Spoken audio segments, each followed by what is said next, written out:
I woke up, I had coffee, got roped into making a pom-pom rabbit. Like 10 minutes after opening my eyes. Was it a good rabbit? Oh, it's half finished, and it was a whole thing, and we didn't have something we needed, and we've got the yarn, so it's a work in progress. But she sort of abandoned it to make a pom-pom octopus, and then got frustrated that she didn't have the right colour yarn. And pom-pom octopus must she's be so hard. Like me. Oh well, it's all right. You use pipe cleaners for the legs. It's really just the body that's the pom-pom. Has anyone ever used a pipe cleaner to clean a pipe? I don't. Probably not. I only ever used it in arts and crafts. Yeah, I know. You could get different colour ones. But also, they're too thin to clean a pipe. How small a pipe would it have to be? A tiny pipe. Yeah, you could clean like a recorder with one. Not even that, though. Well, maybe like in the holes, but... It's true. And I don't know why they make pipe cleaners in so many different colours, if not for arts and crafts. Because if kids could do arts and crafts, yeah. Well, if you're just like scooping out...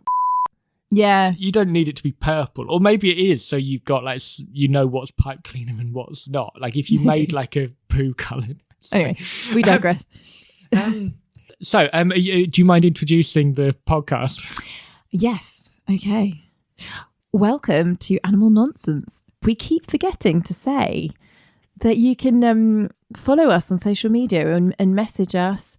We're at Animal Nonsense Pod on Facebook and on Instagram. We do have an email, which I don't remember. Do you know it? It's got Animal Nonsense in. I should look that up, shouldn't I? We do. Well, we're very new. That's fair. Our email address is animalnonsencepodcast@gmail.com. You invited me to look after your dog. Yes. Because you were away at an event. And I wondered if we might be able to do a bit of a parents' evening on the oh God, what did she occasion. do? Well, first of all, so I would like to say, Miss Blake, please come in, have a seat. She's the best dog in the world, and if we were doing a Mount Rushmore of dogs, you would have 4 of her. Yes, but when you don't have a dog, when a dog makes an unexpected noise, it really makes you jump. Okay. Because especially if you're like in the middle of doing a job. She is quite dramatic. She can be quite noisy. And I always imagine myself like a horse, like, you know, when a horse rears up. Yes. Like she makes me jump and when I'm not expecting it. And so I came in and I was carrying a basket of laundry. Yeah. And there was a noise and your dog starts barking. Yes. And now I honestly, like for a moment, I sort of forgot that there was a dog in the house because, you know, you're absorbed in what you're doing. Yeah, yeah. And so now she barks right on cue. I put my foot on a Hot Wheels car. Of course you did. And I was so nervous of breaking the car, I like shifted my body weight over. Those things are indestructible, honestly. The amount I've trodden on. I shifted my body weight over into the other leg. But then I kind of ended up going forward anyway, and I hit. So where your tree is, there's like a pillar. Yeah. And I you know, have you ever saw them pass like a basketball or a netball at you really hard and it wins you? Yeah. And so I'm holding the basket. I end up like lifting it upright, thinking I don't want to hit the tree. So I just plowed into that like column you've got. And then it really was like, it completely took my breath away. Oh my gosh. And I thought, okay, well, the car survived. I didn't knock the tree over. Like I seemed to be okay. And then your dog looks up at me like the treat jar's that way. Yeah. Like there was no sympathy at all. But I recovered from that. She refused to walk. And I thought, well, that's her right. She doesn't have to walk if she doesn't want to. No. And but then she started getting like more playful. And so finally, I think, right, I'm sure she actually does want to go to the garden. So I open the door, she runs out and I can see her. She's quite nearby. And I was like, right, well, I'll just put this in the fridge and I'll finish putting stuff away. Keep glancing out the window, she's fine. All of a sudden I glance out the window, she's not there.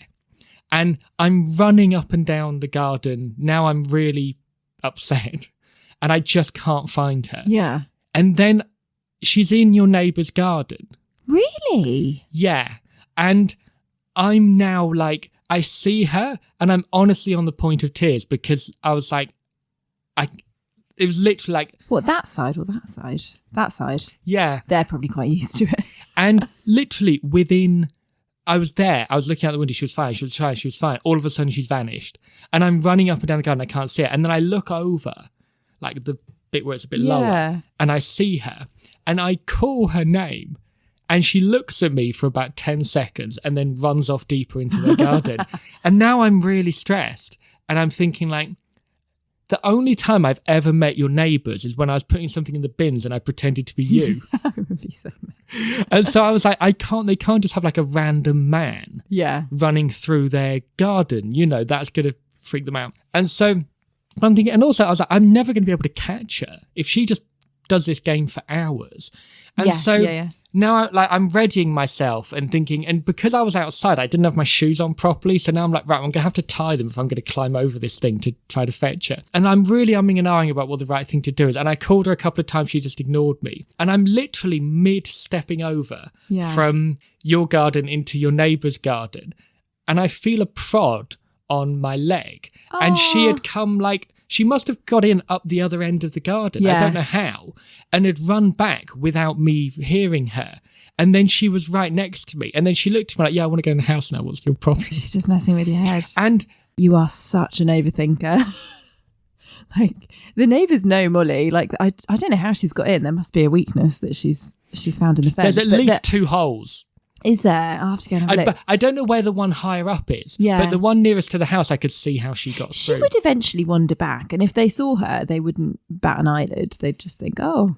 Because the first thing I did was check the big back gate, being like, for whatever, because not that I'd used it, but I was like, for whatever reason, if that was open, then I'm in creek. And she hadn't. Yeah. But I was really upset. Oh, she's just messing with you. But she was. And then when she got inside, I was like, I don't know what to do about this, because she was really carrying on for a treat. And I was like, well, how can I possibly reward you for that? You've just given me a nervous breakdown.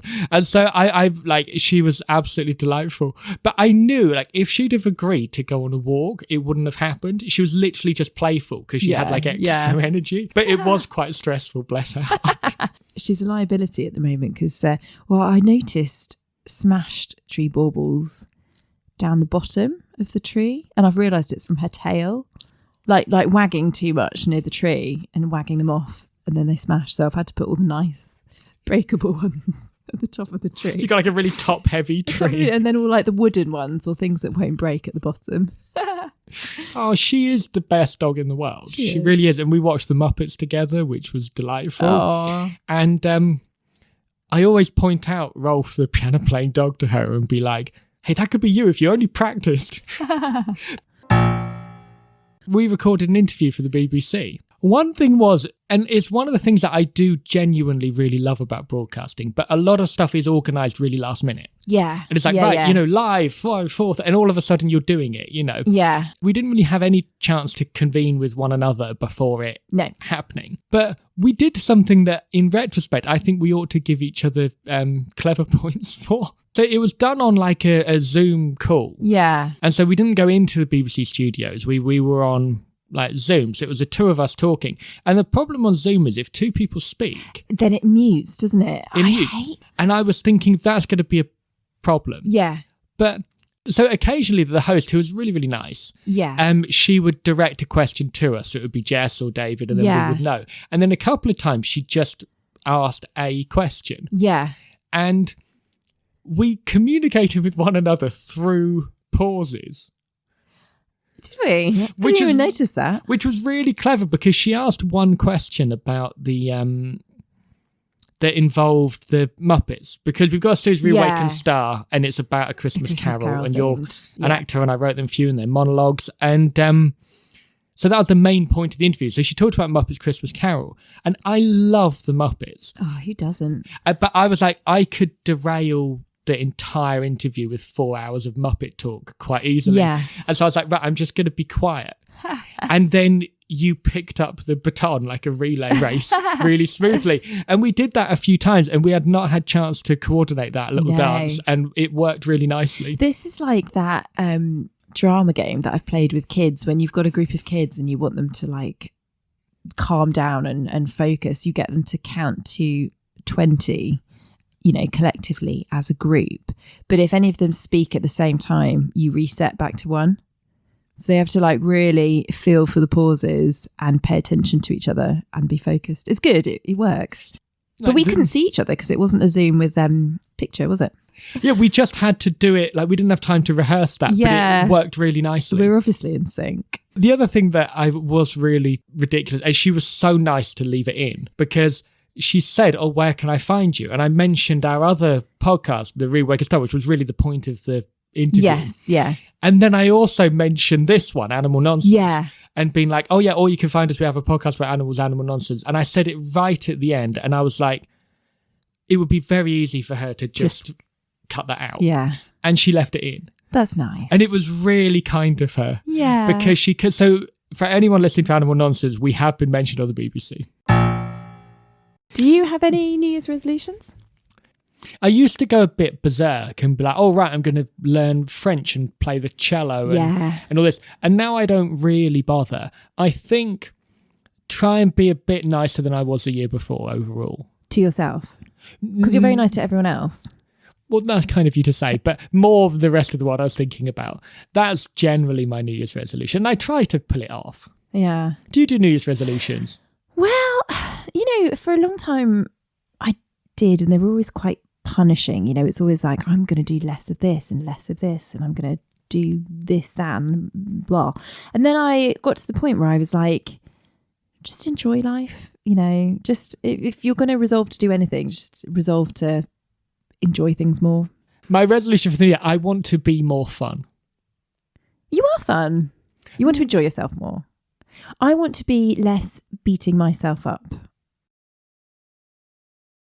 Happy New Year to everyone. Before we need to, we're really bad at this. We need to, when we're talking about, find us on Instagram or whatever, about reviews and stuff like that, don't we? I mean, edit this out. No, I was just going to leave the whispering in. If you would like to leave a review, that would be amazing. It really helps us to reach new listeners. And please do subscribe if you're listening to the pod, and spread the word. And the one thing I was thinking is, if anyone is listening and a question arises from something that we have raised or talked about, yes, people could Google it themselves, but then it doesn't have the Animal Nonsense oeuvre. Like it doesn't have us talking nonsense about it. Well, that's right. Like, by the time we have answered it, it becomes a new thing. So you could Google it, but it's probably less fun. So you might as well email us. And if we get round to it and think it's interesting enough, then we might answer it or not. Do write in. Also, and this is a bit of a tease for a next episode. I feel like you're going to drop a bombshell, and I don't know what that bombshell is. Go on. No, not really. Only it is... In January, it's your birthday. And so I do have a bit of a birthday episode planned for you. Oh my God, okay. That's exciting. But we will record that in the near future. Yeah. So that's something to look forward to. So Happy New Year, and you're listening to Animal Nonsense. Happy New Year.